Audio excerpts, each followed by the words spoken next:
សម្រាប់ប្រៀបដូចជាផ្កាអញ្ចឹងការបន្ទាប់ពីរីកហើយគឺវាសពោនមានន័យថាវានឹងធ្លាក់សម្រាប់មកវាបន្តិចម្ដងមនុស្សយើងក៏ដូចគ្នា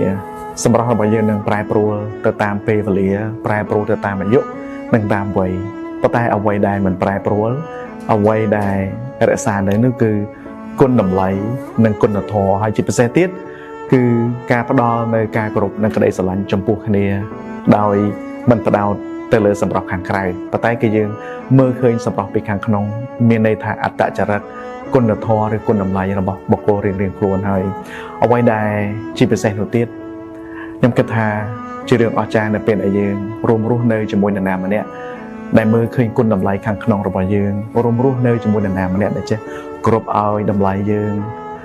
លើកកម្ពស់យើងមិនត្រឹមតែសម្រាប់ខាងក្រៅនោះទេប៉ុន្តែលើកកម្ពស់យើងមើលឃើញគុណតម្លៃខាងក្នុងរបស់យើងនេះគឺជាបុណ្យកុសលដ៏ធំធេង